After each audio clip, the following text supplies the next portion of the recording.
Time for member statements has concluded. Questions without notice. The Leader of the Opposition. Thanks, Mr Deputy Speaker. My question is to the Prime Minister, and I refer to the inquiry by his Secretary into who knew what and when in the Prime Minister's office about the reported sexual assault of Brittany Higgins. Can the Prime Minister confirm today his Secretary told Senate estimates he has not spoken to Ms Higgins, refused to say if taxpayers were paying for lawyers for the Prime Minister's staff, refused to say when his report will finish, and refused to say if his report would be released? Doesn't Ms Higgins deserve much better than this? The Prime Minister has the call. Mr Speaker, I thank the member for his question. I refer the member to the Secretary of Prime Minister and Cabinet's evidence today where those matters are set out that he's referred to, Mr Speaker. I look forward to receiving that report as soon as it's concluded, Mr Speaker, and taking the necessary action. The member for Chisholm. Thank you, Mr Speaker. My question is to the Prime Minister. Will the Prime Minister please outline to the House how the Morrison government's plan to secure Australia's recovery from the COVID-19 pandemic is backing Australian jobs across our economy, from our suburbs to our region? The Prime Minister has the call. Thank you, Mr Speaker, and I thank the member for Chisholm for her question.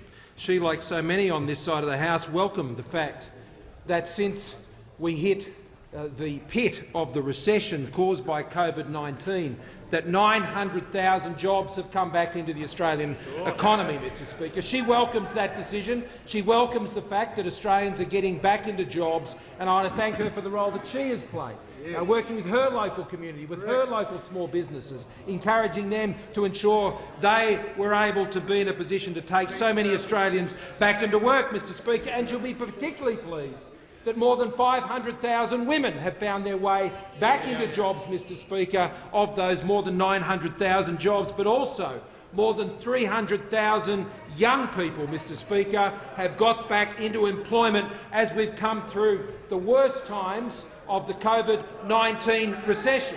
Australians getting back into jobs, Mr Speaker. That's what Australians have been looking to this government to ensure that we are backing those Australians in, whether in the suburbs of our major cities or our regional towns and centres all around the country, ensuring that we're providing the support to ensure that Australians can take the decisions that enable them to get through with their family and their businesses through the worst of the COVID-19 pandemic, because they know there are still many challenges ahead. But they know these things will help as they take the decisions that get them through this pandemic.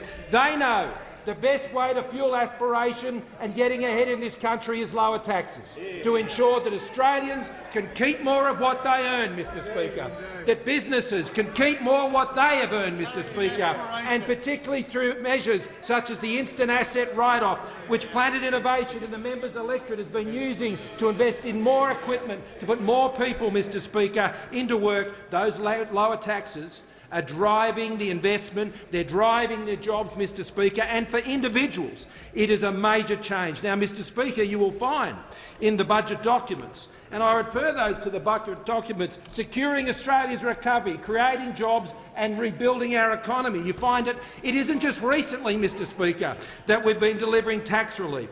If you've been on $40,000 between 2018-19 and 2021, you have paid $3,080 less taxes. That's a 15% cut in your taxes delivered by this government, Mr Speaker. And it goes on because, Mr Speaker, they're just not getting into jobs. They're getting into first homes, Mr Speaker, where we've seen Australians getting into their first home at the best levels in about 11 years, Mr Speaker. This government is backing the aspiration and actions of Australians to see them, their families, their businesses and their communities through the pandemic, and we're doing it by keeping taxes low and backing their investments. The Prime Minister's time has concluded. The member for Sydney has the call. Thank you, Mr Speaker. My question is to the Prime Minister. This morning the Prime Minister issued a media release stating that he had received the report he commissioned from his departmental Deputy Secretary about the response to sexual assault and other serious incidents in this building more than 3 months ago. When will the Prime Minister release that report? Why is he keeping it a secret? The Prime Minister has the call. Well, thank you, Mr Speaker. I thank the member for her question, and the Deputy Secretary of my department, Stephanie Foster, has done an outstanding job over those months in compiling her report and providing advice to government, Members Mr. on my Speaker, left, and how we should be able to proceed, not just as a government, but doing that in partnership with the parliament as a whole. As I said yesterday, Mr. Speaker, that report has been received. That report will be taken to Cabinet, Mr. Speaker. Then it will be taken to the government members' party room to discuss, Mr. Speaker, and the report will be provided to all members of this parliament, Mr. Speaker, at the earliest opportunity, Mr. Speaker, and I suspect that will happen next week, Mr. Speaker. I suspect it will happen next week. That's when I expect it to do. The full report will be made available to the Leader of the Opposition, Member for Griffith, to the members of the crossbench, to the members of the crossbench in the Senate, to the members and the leaders of the Greens, and all the members of this place, Mr. Speaker. We will make that report available, and I'll tell you why. Because it contains very useful recommendations about how our parliament can work together to support our staff and ensure that the right mechanisms are in place, in particular her recommendation to establish an independent complaints mechanism, Mr. Speaker, which is urgently needed in this place. I have no intention of waiting to the outcome of the report of the Sex Discrimination Commissioner's inquiry before we introduce that. I think we can get on with it now. The Deputy Secretary, I think, has given us a very good model. We will work through the normal government processes to bring that proposal to this parliament and to the Leader of the Opposition, and I look forward to them engaging in good faith with that process, Mr. Speaker, rather than seeking to score political points. the member for Lyne. Thank you, Mr Speaker. My question is to the Deputy Prime Minister. Will the Deputy Prime Minister inform the House how the Morrison-McCormack's government's plan for economic recovery through the additional investment in local infrastructure is driving jobs and economic activity across regional Australia? And is the Deputy Prime Minister aware of any alternative approaches? The Deputy Prime Minister has the call. Members on my left. I thank the member for Lyne for his very well-asked question, Mr Speaker. And he knows full well the benefits of our $110 billion decade-long pipeline of investment in infrastructure, particularly for the regions, supporting 100,000 workers right across our great country, a country that we on this side talk up regularly, often, always, because that's what we do. And it's a great country, Mr Speaker. And in the member for Lyne's electorate, the 4 councils under the Local Roads and Infrastructure program are benefiting through $27.4 million of worthwhile investment. Also in Lyne, $60 million is committed with the New South Wales Government for the construction of a full-grade separated interchange for the Harrington Road and Pacific Highway intersection upgrade at Coopanook. And I know that that's an important project that's been fought for, advocated for, and is now being delivered by the member for Lyne. It's creating jobs, it's creating opportunities. Now, Newcastle Airport services communities in the member for Lyne's electorate and others, and it is the beneficiary of a $66.1 million upgrade. It's an important infrastructure upgrade, important for tourism, important for defence, as the Minister for Defence well knows. Now, the upgrade to the Newcastle Airport is going to widen the runway to allow longer-range domestic and international aircraft such as Boeing 777s and Airbus 330s to operate. Now, it is estimated these improvements could create around 4,400 full-time jobs and deliver an additional 850,000 visitors to the region and add $12.7 billion to the local economy over the next 2 decades. Newcastle Lord Mayor Nuatali Nilm said the airport would play a key role in the city's transformation. This breakthrough redevelopment of Newcastle Airport's runway will bring the rest of the world closer to Newcastle, which means more jobs, more economic growth and more opportunities to showcase our region on an international stage. The Chief Executive of the Newcastle Airport, Dr Peter Cock, he said the upgrade was a game-changer. From local tourism operators and hospitality owners to agriculture producers and freight and logistics providers, this project will drive significant jobs and economic return for future generations to come. Mr Speaker, I'm asked, are there any alternative approaches? Indeed, I'm happy to say there's not. There's not. Another local from Newcastle, to be precise, the member for Newcastle, said this: "This upgrade is good news for jobs and it will deliver huge economic benefits to our region through international aircraft, expansion of industry and increased tourism traffic over the next 2 decades." The member for Patterson, she said, commenting in the Port Stephens Examiner, "The announcement ensures the future of the visitor economy. It will generate considerable freight activity," and she went on, and they both know. Those members both know the it happened Deputy under a Prime Liberal Minister's Nationals time government. has concluded. The member for Ballarat. Thank you, Mr Speaker, and my question is to the Prime Minister. A short time ago, Simon Birmingham told Senate estimates the Prime Minister's Chief of Staff has briefed the Prime Minister on his findings about whether the Prime Minister's office briefed against Brittany Higgins' loved ones.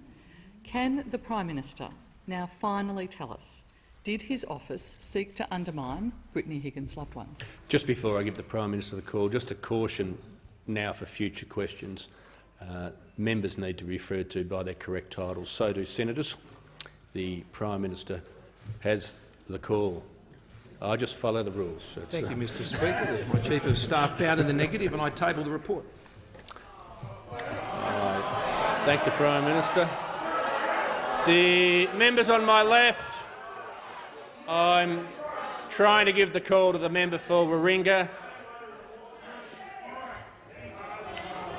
Members on my left, I will start ejecting members. The member for Warringah has a right to ask a question. The member for Warringah has the call. Thank you. To the Prime Minister, your government is insisting on wasting $600 million of public money on a gas power plant that doesn't stack up at a time of record debt and that has been rejected by the market. And yesterday, the government quietly tabled an instrument to drill for oil and gas in the Beetaloo Basin, despite the International Energy Agency stating that no new oil and gas projects can occur if we are to keep global warming to below 1.5 degrees. Is your government having a bet each way and gaslighting the international community and the Australian public by saying it wants to get to net zero as soon as possible? The member's time has concluded. The Prime Minister has the call. Mr Speaker. The government has made it very clear that we see gas as an important transition fuel, Mr Speaker. A transition fuel as we go along on our path, as we've said, to get to net zero as soon as possible and preferably by 2050, Mr Speaker.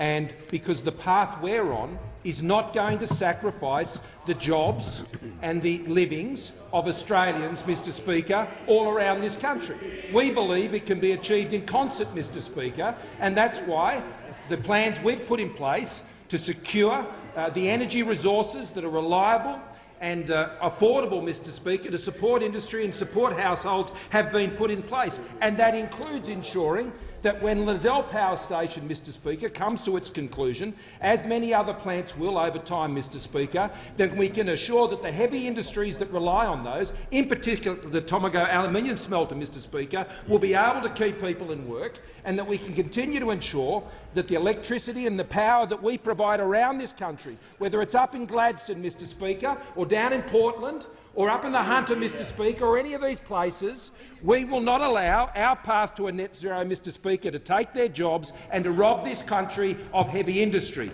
Now, Mr Speaker, those opposite don't agree with us, and I respect the fact that the member for Warringah also doesn't agree with us, Mr Speaker, but there is one member opposite who does agree with us, Mr Speaker, and that's the member for Hunter. He says it's a gas plant that will keep Tomago aluminium. Prime Minister will pause for a second. The Deputy Prime Minister will cease interjecting. The member for Warringah on a point of order. Relevance, Mr Speaker. I didn't ask for alternates or other people's views, just the government's. Yes, I know that that is the case, and I've been listening very carefully. Of course, it was a long and detailed question. In this case, the Prime Minister actually isn't talking about alternatives. He's talking about statements that are aligned to the government's policy. The Prime Minister has the call. And that is true, Mr Speaker. The member for Hunter's views are aligned with the government's policies, Mr Speaker. Sadly, though, those who sit around him are not aligned with the member for Hunter, Mr Speaker. They're not aligned with the member for Hunter at all, Mr Speaker. And the one who is most unaligned, Mr Speaker, is the member for Shortland, Mr Speaker. What we're seeing here, Mr Speaker, is that the Labor Party, not content with wanting to fight us while we fight the virus, are fighting each other, Mr Speaker.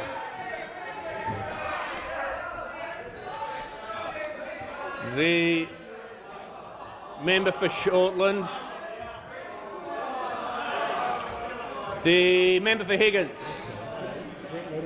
The member for Higgins has the call. Thank you, Mr Speaker.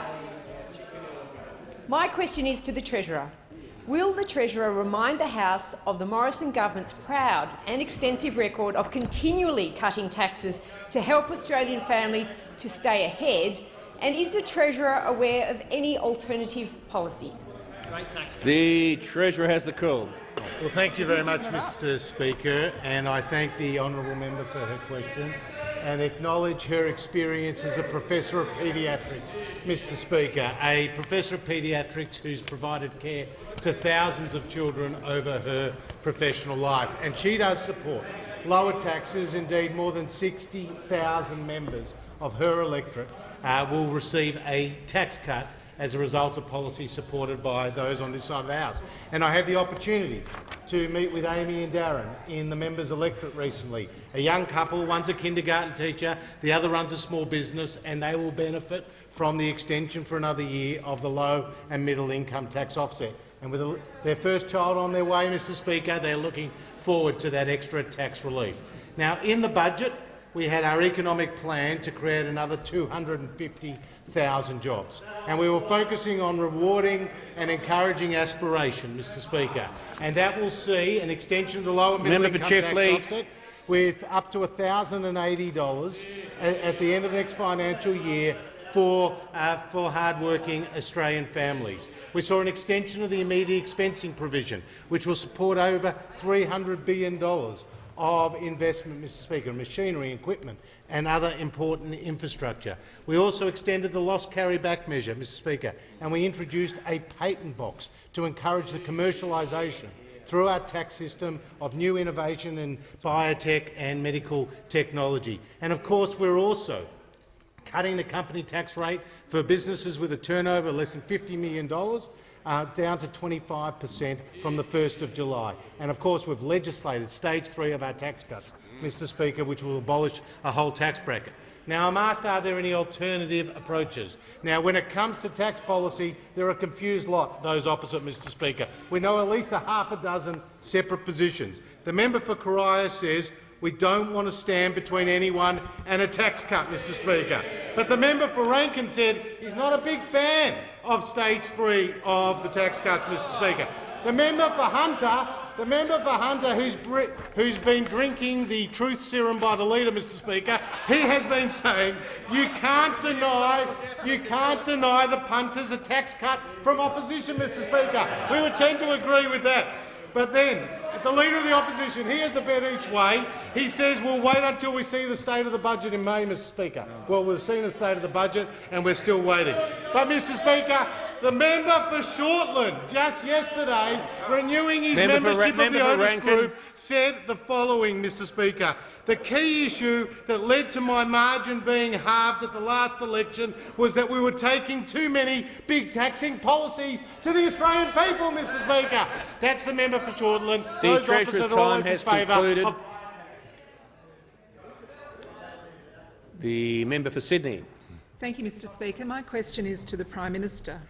The Prime Minister says he learned of Brittany Higgins' reported sexual assault on February 15, but staff in his office knew about it 2 years earlier. The Defence Minister says he learned of Ms Higgins' reported sexual assault on February 11, but it's been revealed his office knew about it for 15 months. Does the Prime Minister really expect Australians to believe that both the Prime Minister's office and the now Defence Minister's office knew about the alleged sexual assault for years and didn't tell their bosses?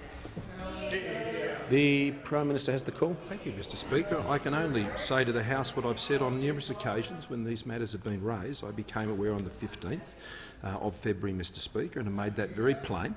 My office became aware of it on the 12th of February, Mr Speaker, and as the now Minister for Defence and then Minister for Home Affairs has made very clear, he became aware of it on the 11th, Mr Speaker. They are the facts.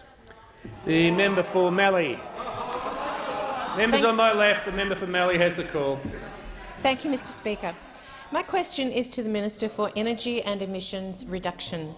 Will the Minister outline to the House how the Morrison-McCormack government's economic recovery plan is backing Australian jobs and taking action to boost self-sufficiency by securing our sovereign fuel refining capability? Is the Minister aware of any alternative policies? The Minister for Energy and Emissions Reduction. Well, thank you, Mr Speaker, and thank you to the member for Mallee for her strong focus on the fuel security required for the truckies, the tradies, the farmers, the commuters in her electorate and right across Australia. The Mr. member Speaker, for Brown. because we know how important liquid fuel security is, and that's why we have locked in our liquid fuel security in this country with a package we've recently announced, Mr Speaker. Now, that package will not only secure fuel supplies, it will raise the quality of our fuels and put downward pressure on prices, Mr Speaker. That's what it'll do.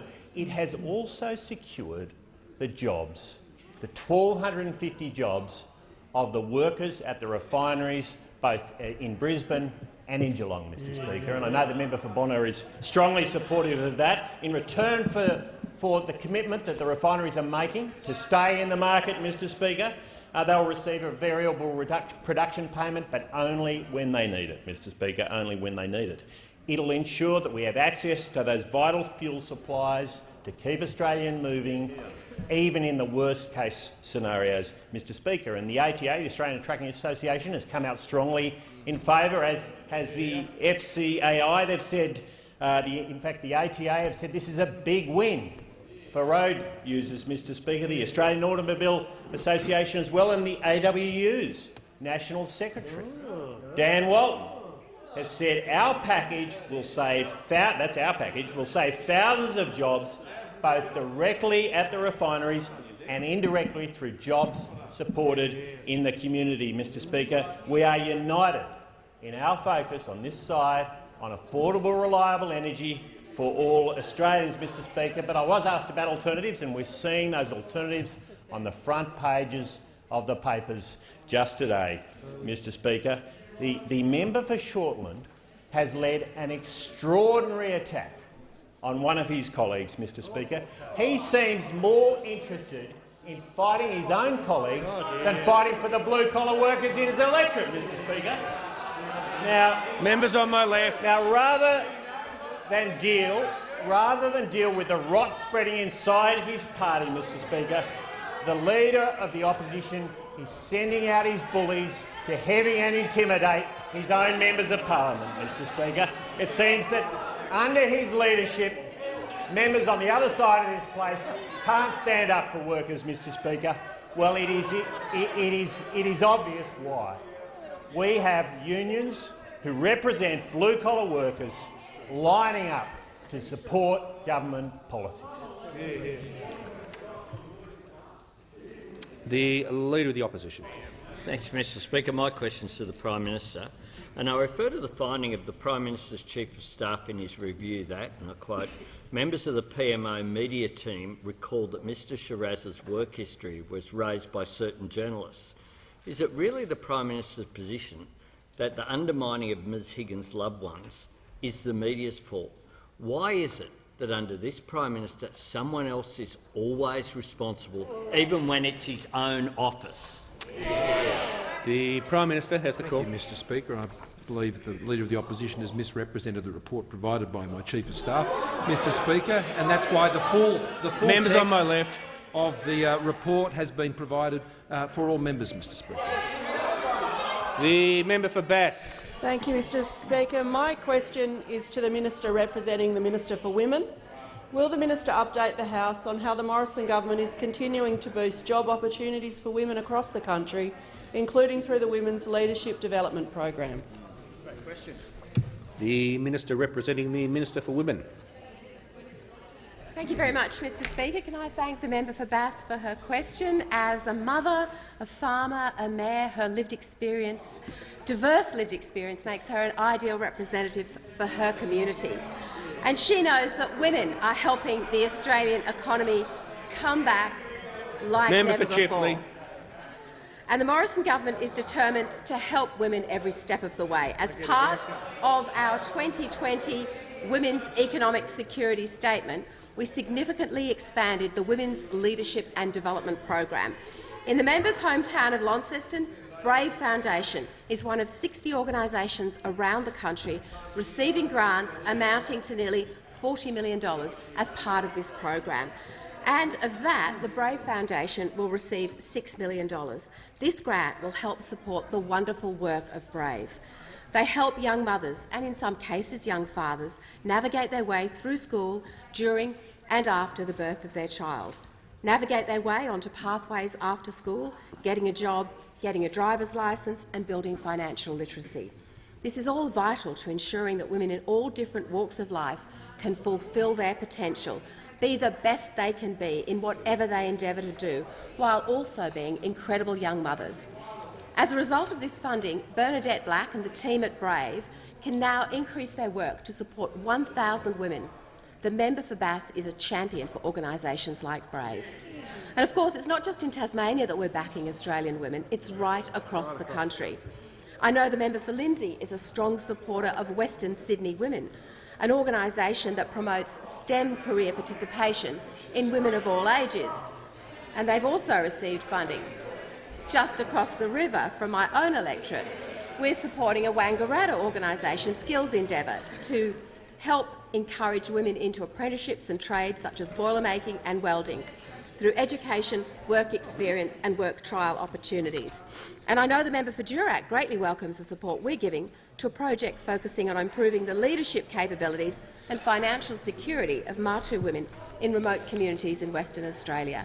We are committed to empowering women all across the country, not just for the benefits of the individual, but because we know that a stronger, more empowered Australia is a result. The Deputy Manager of Opposition Business. Thank you, Speaker. My question is to the Prime Minister. Melbourne is today facing the 17th outbreak nationwide linked to hotel quarantine in just the past 6 months. How many more outbreaks do Australians have to endure before this Prime Minister steps up to his constitutional responsibility and creates a safe national quarantine system? The Prime Minister has the call. Thank you, Mr Speaker. The government responded to the Holton Review, which recommended the establishment of the National Resilience Facility in Northern Territory, Mr Speaker, which we did, and we've invested some $500 million in the operation of that facility, Mr Speaker, which to this point in time has a 100% success rate in preventing outbreaks from that facility, Mr Speaker. But I must say, the many other facilities that are run by states and territories around the country have a 99.99% success rate in the conduct of hotel quarantine. And as all of the states and territories in the Commonwealth know, Mr Speaker, that the way we protect the outbreaks of COVID is not just what happens in hotel quarantine, but of course the contact tracing that is being so effectively put in place by states and territories all around the country. And I commend the states and territories, Mr Speaker, for the great job that they've been doing in concert with the federal government. And, Mr Speaker, we will continue to work each and every day with the states and territories, whether it's on the rollout of the vaccination program. We're working right now with a very recent proposal received from the Victorian State Government, which I think is a very comprehensive and well thought-through proposal, and we're in the midst of quite detailed discussions with the Victorian Government to bring that proposal forward. Mr Speaker, what we will do as a government is we will continue to fight the virus. Mr Speaker, that's what we have been doing these last 18 months, and we have been doing that together with Australians with great success. While we fight the virus, for Bruce will leave understanding Order 94A. Prime Minister will continue. While we continue to fight the virus, the Labor Party continues to fight the government, Mr Speaker, but now they start to fight amongst themselves, Mr Speaker. That is an indictment on the Labor Party and its leadership. The member for Bennelong. Thank you, Mr Speaker. My question is to the Minister for Energy and Emissions Reduction. Will the minister outline to the House how the Morrison government's economic recovery plan is protecting jobs and ensuring families and businesses have access to the affordable, reliable energy they rely on? And is the minister aware of any alternative approaches? The Minister for Energy and Emissions Reduction. Well, thank you, Mr Speaker, and I thank the member for Bennelong for his very good question and his steadfast focus on affordable, reliable energy, Mr Speaker, for businesses in his electorate like Formula Chemicals that we visited not so long ago, and of course they are reliant on that affordable, reliable energy to invest, to employ, as are so many businesses around Australia. 900,000 workers working in manufacturing across this country, Mr Speaker. And of course our plan is working. Our plan is working. We're seeing wholesale prices, Mr Speaker, substantially lower than they were when we came into government, when we saw Labor's carbon tax and we had to abolish it. We've seen an 11.2% reduction in retail energy prices just in the last year, Mr Speaker, just in the last year alone, and we need to keep putting downward pressure on those prices. And that means more supply into the marketplace, Mr Speaker, particularly as we lose coal-fired generators, as we're going to with Liddell in April 2023. 660 megawatts of new capacity at Kurri Kurri in the Hunter Valley, Mr Speaker. And no one understands this better than the customers. It's always the customers, Mr Speaker. And of course, Matt Howell, the CEO of Tomago Aluminium, the biggest customer for electricity in Australia, 960 megawatts, has said that this extra supply is absolutely essential, Mr Speaker. And we saw last week exactly why. We saw an unexpected outage of one of the 4 units at Liddell, only one of the 4, and solar and wind came off in the evening, and Tomago had to stop manufacturing to keep the lights on, Mr Speaker. Matt Howell himself, the CEO, said the lights and heaters stayed on in Sydney because Tomago Aluminium came off, Mr Speaker, and if it comes off for more than 3 hours, it never goes on again, and the 1,000 workers there will lose their jobs. So the case is clear for this, Mr Speaker, and the member for Hunter understands this. The member for Patterson understands this. Sadly, the member for Shortland doesn't, Mr Speaker. The AWU understands this, Mr Speaker. The AWU understands this, but I was asked about alternatives, Mr Speaker, and the alternative is the Leader of the Opposition and the member for McMahon, Mr Speaker. The two of them are dragging Labor away from the workers they used to represent, Mr Speaker, and the CFMEU has said that their position on the Hunter Power project is absolutely disgraceful, Mr Speaker. Now, it's not often I agree with the CFMEU. It's not often. But I do on this one, Mr Speaker, because the left-right power deal that was supposed to be held, was supposed to happen when the member for Hindmarsh was sacked and the member for McMahon took over, Mr Speaker. That left-right power deal is gone, and we now have what his colleagues call him Mark Butler 2.0 over there, Mr Speaker. Mark Butler 2.0. What the Minister will refer to members by their correct titles, and his time has concluded. The member for McMahon. Thanks, Mr Speaker. My question is to the Minister for Energy and Emissions Reduction. The New South Wales Energy Minister has said of the government's spending on a gas power plant, and I quote, "The government should be upfront with the Australian public. Someone's got to pay for it. Why would they be exposing taxpayers' dollars for infrastructure that is not needed? If the government won't listen to its own energy experts, who universally oppose this spending, will at least listen to his New South Wales Liberal colleague." The Minister has the call. Well, Mr Speaker, members on my left. Thank you, Mr Speaker, and I thank the member for his question, because I think my colleagues in New South Wales are delighted about this project going ahead. In fact, those members who were up there on the weekend saw what the people of the Upper Hunter, had to say about the Labor Party, Mr Speaker. They saw that in person. Now, Mr Speaker, we are going to lose 1,600 megawatts of capacity when Liddell leaves the market. In April 2023, Mr Speaker, and it needs to be replaced. Now, the good news, Mr Speaker, is we're seeing a major new investment from Energy Australia, commercial investment, private sector investment from Energy Australia that will be on in time in 2023 to fill part of that gap, Mr Speaker, in the Illawarra, and I know those members in the Illawarra welcome that project, but that's not enough because we're losing 1,600 megawatts Minister will resume his seat. The Leader of the Opposition on a point of order. Yes, Mr Speaker. It was a very specific question. It went to the comments of the New South Wales Energy Minister, Matt Keane. And why is it that this minister won't listen to his New South Wales Energy Minister colleague in the Liberal Party? The minister has the call. I concur that he needs to be relevant to the question that's asked. The member for Barton is now warned. I've asked her to stop interjecting a number of times, and all interjections are unruly, but interjecting on me is a particularly bad offence.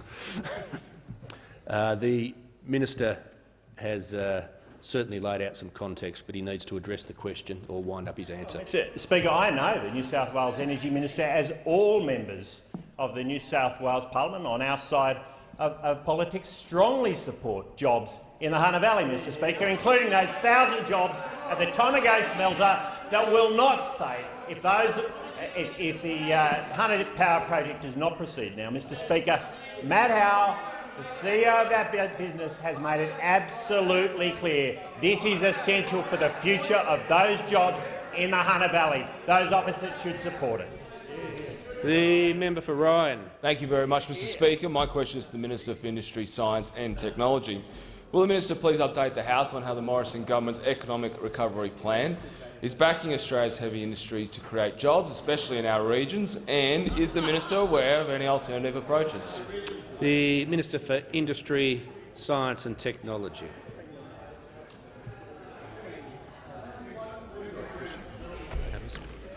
Thank you, Mr Speaker, and I thank the member for his question and for his continued support of heavy industry in Australia. And we are, as a government, incredibly proud of the great heavy industries, and particularly those heavy industries in our regional areas: BlueScope Steel, InfraBuild, Capral Aluminium, Australian Paper and Visy and many others.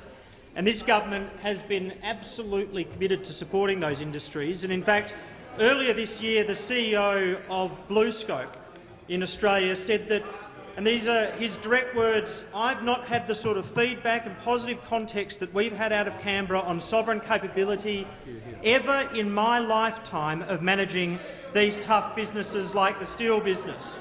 He told the Australian that support for Australian industry was the strongest he had seen in decades of manufacturing business. And that sort of support is critically important because these industries, and just looking at aluminium and steel alone, they contribute $4.7 billion and $11 billion respectively to the Australian economy, and they're directly and indirectly responsible for the employment of 125,000 Australians. Now, many of those sectors were affected by COVID, of course, but we have been supporting those heavy industries through COVID with JobKeeper. In this recent budget, we've reconfigured the anti-dumping system, which is critically important to these industries. 65% of the current measures, anti-dumping measures, relate to steel and aluminium products. We announced a $2.6 million package to assist Australian manufacturers to improve their capability when applying for Commonwealth Government procurement. We have also obviously put forward the $1.5 billion modern manufacturing strategy, which is getting money out the door to important industry, including heavy industry. And when you look across the board, all the levers are heading in the same direction to support heavy industry. The instant asset write-off, the job trainer skills reform, and even Home Builder has had an impact on demand for aluminium domestically in Australia. So that great program has not just put money into people's pockets to help them buy homes and to build homes, it has increased demand for a critical heavy industry product in Australia. And the outcome of all of this is these industries have come out of COVID as strong as ever. BlueScope, for instance, has announced that it will expand its Port Kembla smelter after recording a 78% lift in its first half profits. What a remarkable change after the challenge of COVID.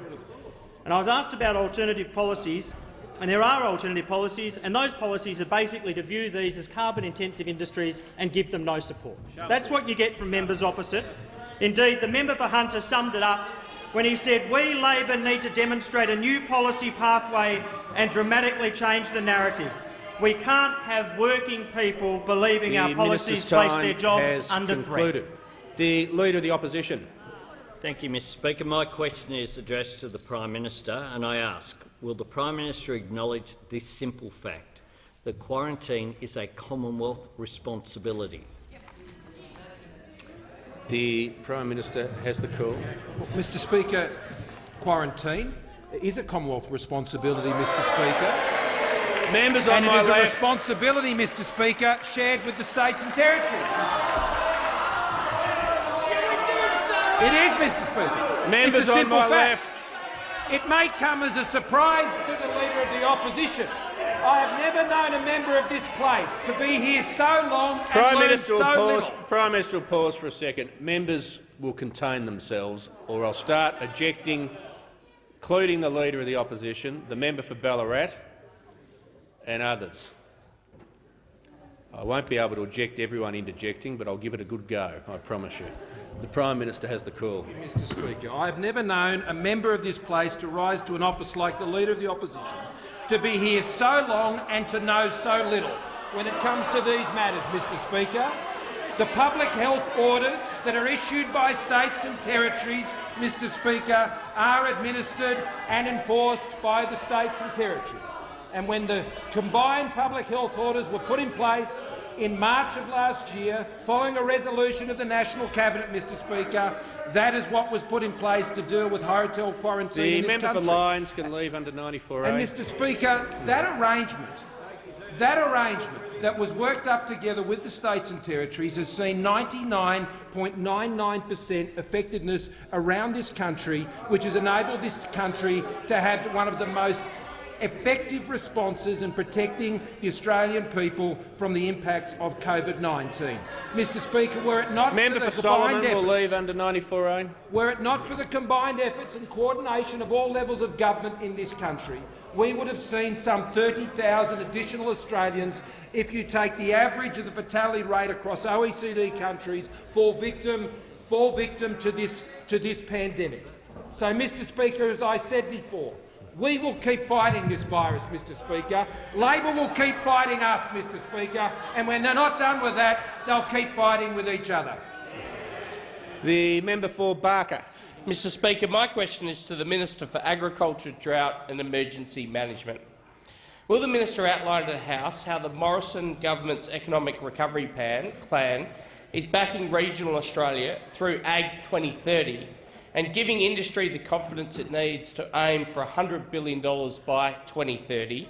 And is the Minister aware of any alternative approaches? The Minister for Agriculture. Well, thank you, Mr Speaker. Can I thank the member for his question? Mr Speaker, despite drought, fire, floods and now COVID-19, Australian agriculture has stood tall. We've gone from a $60 billion industry to a $66 billion industry, facing all that adversity all within 12 months. And that's why this government is backing agriculture's ambitious goal of $100 billion by 2030. And we're doing that with our Ag 2030 plan, and we're doing that with cold hard cash. $850 million in this year's budget to support agriculture in reaching that goal. That's on top of the $400 million that was put aside in the October budget. And we're doing that through 7 pillars. First one is through trade, making sure that we can diversify our markets. And we're doing that with agricultural councillors in high commissions and embassies around the world, 22 of them. In fact, we've got immediate results. We've now been able to send barley into Mexico and into India. And yesterday, better access for our grains into Sri Lanka and longer access for our beef on the shelves of Saudi Arabian supermarkets. We're also investing in our brand. Our second pillar is around our biosecurity. In this year's budget, invested a further $400 million, not just on boots on the ground or paws on the ground, but the new technology, in the evolving threats that we are facing, in protecting our borders, in making sure that we're looking at 3D X-ray machines to protect us and our brand and our agricultural production systems well into the future.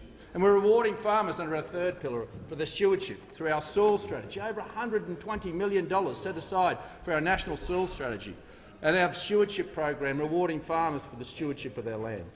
And we're looking at our supply chains through our modern manufacturing program of over $1.5 billion, and also the infrastructure through our next pillar of over $3.5 billion to go to water infrastructure, but also connecting our product from the paddock to the plate, whether it be here in Australia or around the world, with roads, rail, making sure that we can get it there sooner and quicker. And we're investing in our innovation systems, making sure that we give our farmers the tools, the modern tools, the science and technology to continue to produce the best food and fibre in the world. But we're also investing in our most important asset. While it might be our final pillar, it's the most important one, and that's our people. We've reduced university agricultural courses by 59%. We've already seen in Queensland an 121% increase in enrolments. In Victoria, 60%, and in Tasmania, 50%. But I'm asked, are there alternatives? Mr Speaker, there are none, because those opposite, in the budget reply speech, in the 30-minute speech, not one word about agricultural production systems, not about regional Australia. Sadly, there is no alternatives. There is this Australian government standing shoulder to shoulder with Australian agriculture, helping them reach $100 billion. The member for Moreton. Christopher from Annerley has multiple sclerosis and lives in residential disability care.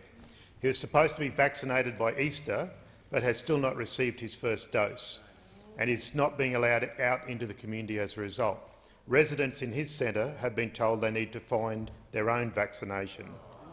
Does the government continue to argue that most priority populations have been vaccinated, as assumed in the budget papers? The Minister for Health. Thank you very much, Mr Speaker, and I'm pleased to be able to take this question. In terms of both aged care and disability priority populations, I'll run through both. We begin, of course, with the fact that quarantine overwhelmingly done around the country, a priority population. The frontline health care workers overwhelmingly done around the country. And then in terms of aged care, the figures that I have before me are that so far there have been 4,194 facilities which have been dosed in terms of the priority population, of which 95%, 2,443 of Commonwealth facilities have received them. And interestingly, in the northern suburbs of Melbourne, in particular in the Whittlesea area, which is currently undergoing restrictions, there are 15 residential aged care facilities. Every one of them has had not just one, but 2 doses. Now, in relation to disability, the advice that I have is that there have been so far 245 facilities with first doses, 36 facilities with second doses. That's an increase of 41 in the last 24 hours. The total figures of those within that priority population which have followed and were always intended to follow the in-reach in aged care facilities is that there are now 8,440 residents that have had vaccinations in one way, shape or form, and that means 5,855 individuals, 8,440 vaccinations all up. And there are 4 ways, 4 channels for vaccinating people within disability. One is in-reach, where it's done by Commonwealth providers, and those numbers are increasing, as we've seen, with over 40 done just yesterday, different facilities. The second is general practice in-reach, and that is that providers themselves are seeking the opportunity to be able to facilitate the support for the populations at their request. If the member has a different view to the providers, then he is perfectly entitled to have that view, but I respectfully disagree.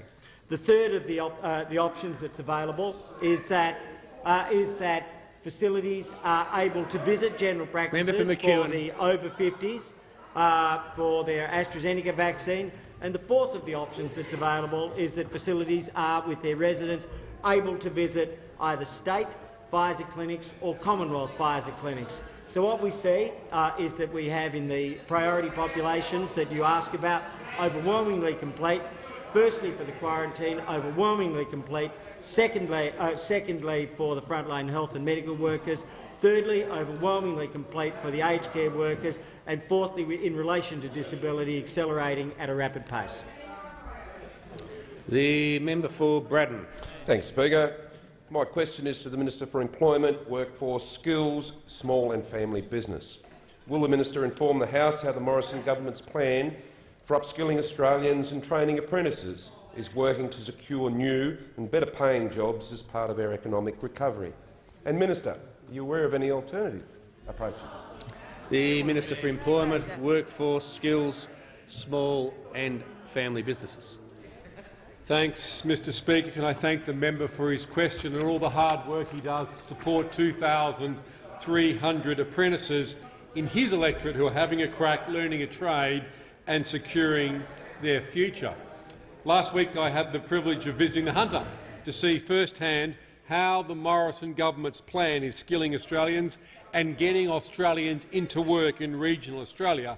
And what I saw was a plan that is working well.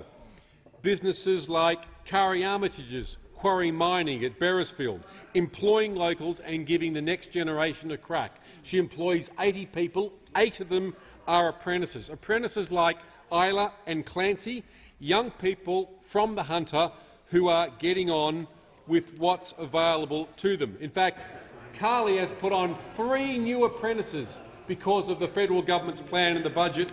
In the last 3 weeks alone, 3 apprentices. I caught up with Mick, a retired coal miner, who's now running shutdowns, keeping people safe and plants running. Visiting Glencore's mine, the Glendale mine, looking at the Young Indigenous Pathways program, and chatting to Patricia, who wants to be a shot firer. She wants to blow things up, which I think is fabulous. And we recognise that across all of these areas and all of these young Australians and all of these apprentices and all of these pathways and all of these options, all that have been put in place because of the Morrison government's budget and approach, they've allowed the Hunter to keep growing through COVID, and they've allowed countless other regions across Australia to do likewise. Last week we saw unemployment coming down to 5.5%. We see more people in work now than before COVID, the only advanced economy in the world to be able to claim that. We saw youth unemployment at the lowest level in 12 years. And in fact, young people in Australia aged 16 to 21, when JobKeeper came off at the end of last month, we have seen a 15% reduction in young Australians on youth allowance other in the last 7.5 weeks. That's a 2% reduction a week in young Australians on payment because of what the Morrison government is doing from a recovery point of view. $2.7 billion into apprenticeships, another 170,000 apprentices, on top of the 143,000 we had previously. That's 310,000 apprentices. And what did Labor announce on budget night? 10,000. 10,000. The Morrison government's planned 310,000 apprentices, and what's Labor got? 3%. Members on my left. 3%, that's it. That's Labor's plan for apprenticeships, just 3%. Well, we're backing 100% of Australians in, not just Labor's 3%. The member for Macquarie. Thank you, Speaker. My question's to the Prime Minister. New Haven Farm Home in my electorate has 39 residents with a disability. They were told to get ready for the COVID vaccination rollout in February. It's May 25th and they still have not been vaccinated. Does the government continue to argue that most priority populations have been vaccinated as assumed in the budget? The Prime Minister. Mr Speaker, I'll ask the Minister for Health and Aged Care to add to the answer, Mr Speaker. As he referred to in his last answer, the majority of those priority populations, he's updated the progress on those matters. In relation to the disability populations, Mr Speaker, more progress has been made that was being reported a week or so ago.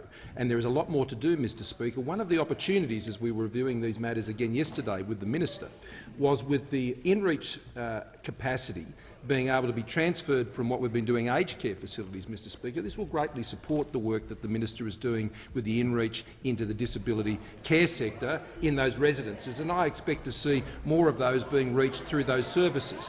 And so, Mr Speaker, we do need to get more people in those facilities vaccinated, and we believe that with the progress we've made, particularly in the aged care sector, we'll be able to deploy those resources to support that program. The Minister for Health. Thanks very much, Mr Speaker, and to add to the Prime Minister's answer and to address the question raised by the member.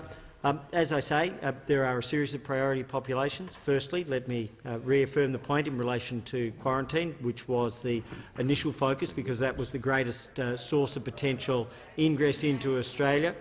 We have overwhelmingly around Australia the quarantine population, quarantine and border worker population, which has been vaccinated. That is our first line of defence. That is why, when you look around a world with 580,000 cases a day on average over the last 7 days, Australia has been overwhelmingly protected, with 94 days this year with 0 cases of community transmission, the first ring of containment, the first priority. Secondly, what that does is it protects every element of the population in Australia. But as well as that, the other frontline areas for workers were, of course, including those who are in our hospitals, overwhelmingly done for those in the frontline groups. Then in terms of our aged care, 95% of facilities around Australia, which was the highest vulnerability group on all of the medical advice. And what we see, I mentioned before that not just in the Whittlesea area, 15 out of 15, but in the surrounding suburbs, 66 out of 67 aged care facilities have already received at least a first dose, with the remaining facility due in the coming days. In relation to disability, that is now where we begin to transfer the in-reach resources as we move to ensure that those who cannot visit a doctor are able to be provided with that support. The critical point about disability is that they have often missed out on vaccinations historically. And so what we are doing is making sure that every person in disability has the chance to be vaccinated, with now 8,440. Time has concluded, and I call the member for Longman. Thank you, Mr Speaker. My question is to the Minister for Home Affairs. Will the Minister update the House how the Morrison government is backing our economic recovery and creating a stronger Australia by taking action to keep our borders secure and our communities safe? Is the Minister aware of any alternative approaches? The Minister for Home Affairs. Well, thank you, Mr Speaker, and I thank the member for his question. Mr Speaker, the security of our borders and the safety of our families and our businesses are absolutely critical to Australia's continued economic recovery from the COVID-19 pandemic. Now, it's very clear that our international border arrangements have played a major role in our success in managing and containing the virus. Now, as the Prime Minister has said, international borders will only open when it is safe to do so. But, Mr Speaker, we are focused on continuing the COVID suppression strategy with testing, with tracing, with restricted international travel, with quarantine arrangements and, of course, with the rollout of our vaccination program. Our vaccination program is in fact well underway, and those opposite would be much better served if they proactively got out there and encouraged Australians to take the opportunity to get vaccinated at the first possible opportunity. So perhaps those opposite, Mr Speaker, may spend just a little bit of time pondering how they can actually assist in a vaccine rollout, other than doing everything that they can to undermine what is in the best interests of this nation. The Minister will pause. Members on both sides. The Minister has the call. Well, thank you, Mr Speaker, and let me speak further about what we are doing to keep Australians safe and secure. Now, in terms of our border reopening, we are absolutely committed that we will do that in a very controlled and a very safe way, because we understand how important it is that we manage the opening of our borders in a very safe and secure way. Look, Mr Speaker, I am very happy to spend the last 50 seconds that I have here talking about the vaccination strategy, because it is so important for Member for Australia. Isaacs, member for Macquarie. The Minister has the call. Yeah, absolutely. I'm very happy now to pick up that point, Mr Speaker. We are doing all that we possibly can in conjunction with the states and territories to proactively get out there and encourage every single Australian to take the opportunity to be vaccinated at the earliest opportunity. And as I said before, Mr Speaker, it would be a much better strategy for those opposite to assist in promoting the need to get vaccinated, because that is what will The help minister's time Australia. has concluded. Members on both sides, I call the member for Blair. Thank you, Mr Speaker. My question is to the Prime Minister. The government's own budget papers forecast a cut to real wages over the next 4 years. For a construction worker, that amounts to a cut in real wages of around $88,300. How do you rack up $1 trillion of debt, yet still cut workers' wages? The Prime Minister has the call. Thank you, Mr Speaker. The only cuts this government are engaged in cutting people's taxes, Mr Speaker. That's what we're engaged in. And, Mr Speaker, as I said before, if you're on $40,000 since 2018-19, Mr Speaker, you would have saved $3,080 in tax. Prime Minister will resume his seat. The Manager of Opposition Business on a point of order. On direct relevance, the question goes to the cut in wages that's forecast in the budget. The Prime Minister's not being relevant to that. He should explain why, or defend in whatever way he wants, the cut to workers' wages that's in the budget. Members on my right, I hear the interjection about net wages. The question wasn't about net wages, so it can't be about tax policy for the rest of the answer. It was a very specific question. The Prime Minister needs to be relevant to the question. The Prime Minister has the call. Speaker, well, as the budget papers reveal, what we can see is that nominal wages increase, Mr Speaker, out over the forward estimates. And what I do know, Mr Speaker, that as those wages do increase, Australians will be paying less tax on those wages, Mr Speaker, because our government is keeping taxes low. Those opposite want to repeal the tax cuts. I just say to the Prime Minister, election, Mr Speaker. The answer can't be about tax policy. You've had to compare and contrast. The Prime Minister needs to be relevant to the question. The Treasurer. Mr Speaker. Members on my left. Mr Speaker, as I said to the House yesterday, CPI is higher in 2021 because it was coming off negative inflation the year prior because of particular initiatives that we undertook during COVID to cushion the blow for Australian households, including free childcare, Mr Speaker, and there were lower rents and cheaper petrol. And that saw the steepest quarterly fall in the consumer price index in the previous year. And that therefore means that the CPI is higher than the wages price index is. Now, Mr Speaker, real wages is higher today than in Labor's last year in office, Mr Speaker. Underemployment is the lowest in 7 years, and we've also seen youth unemployment in the lowest in 12 years. And the Prime Minister is absolutely right. If you want Australians to keep more of their hard-earned money, you need to support our tax cuts, which we have legislated through the parliament. Member for Boothby.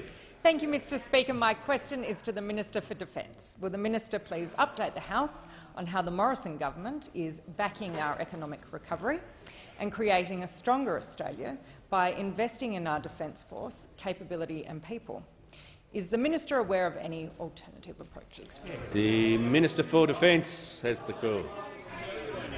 Mr Speaker, I thank the honourable member for her question. A great champion of the defence industry in South Australia, and we are creating literally thousands of jobs in South Australia, Mr Speaker, and indeed we are right around the country. We are supporting the creation of a mega defence industry because we are investing $270 billion in this decade alone, Mr Speaker, to build Defence's capability and to make sure that they are well and truly ahead of any adversaries. Mr Speaker, we're investing about $24 billion in the Navy-guided weapons project to acquire more capable maritime air and missile defence, maritime strike, anti-submarine and anti-surface warfare weapon systems to provide a strong, credible deterrent that will ensure stability and security in our region.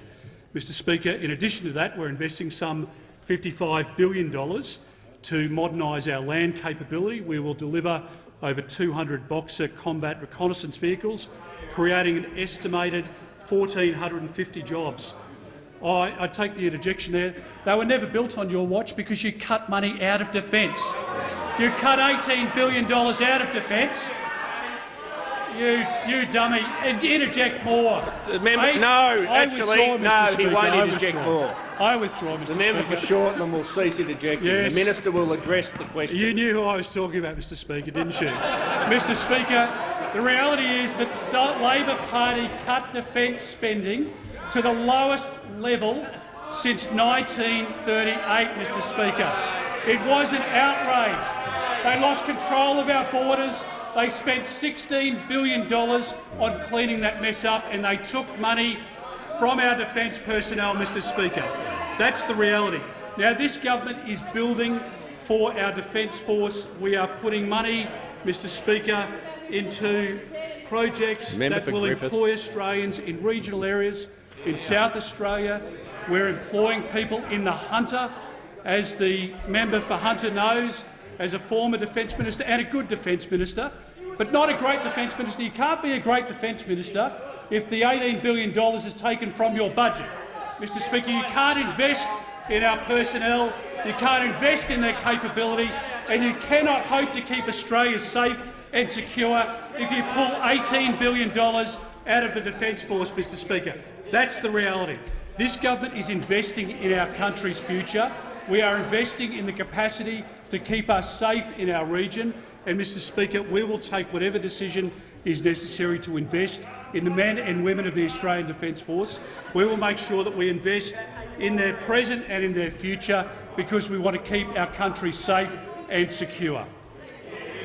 The member for Fraser. To the Prime Minister. The government's own budget papers forecast a cut to real wages over the next 4 years. For a retail worker, that amounts to a cut in real wages of around $4,900.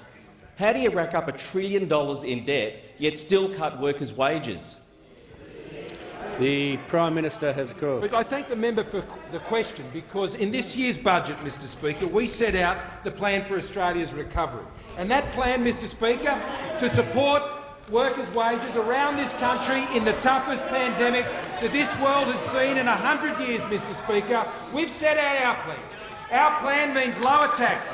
It means investment incentives for businesses, for small and medium-sized businesses. It means investing in the skills and apprenticeship places, Mr. Speaker, that this country needs. The manufacturing support through the Modern Manufacturing Initiative, Mr. Speaker, the supporting innovation through research and development to ensure the breakthroughs achieved, whether it's in the clean energy technologies that are needed, Mr. Speaker, or in the medical marvels that are going to be required in medical instrument manufacturing, the workforce requirements that are going to be needed, Mr. Speaker, the participation of our workforce, which we're seeing achieved through the Women's Economic Security Strategy, the digital transformation strategy of some $1.2 billion, Mr. Speaker.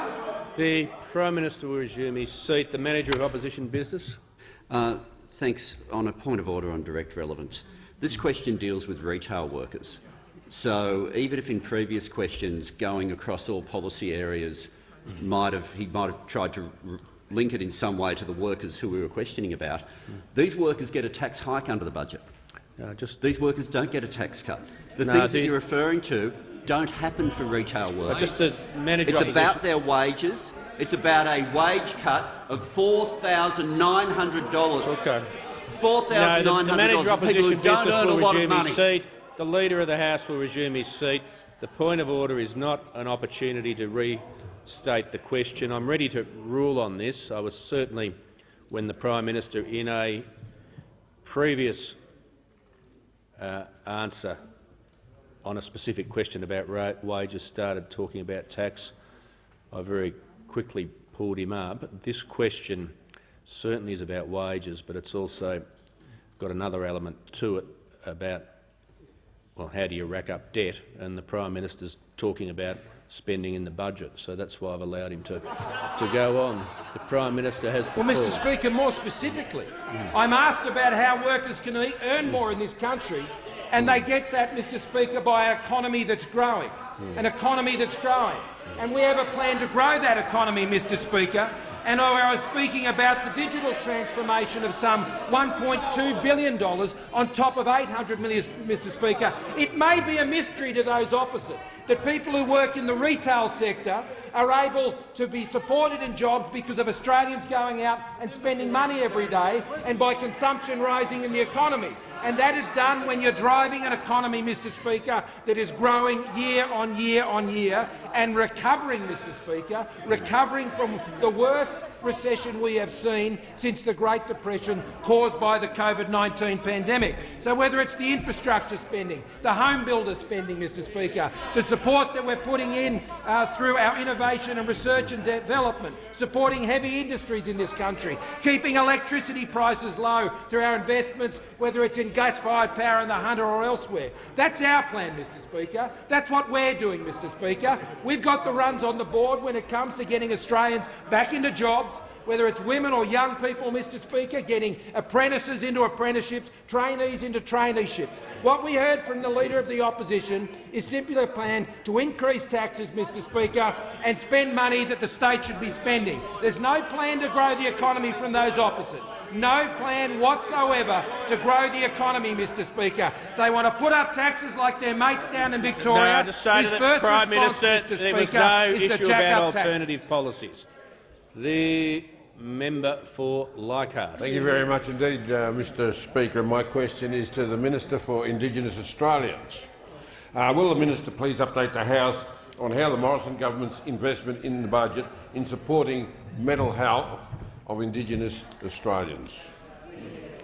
The Minister for Indigenous Australians. Thank you, Mr Speaker.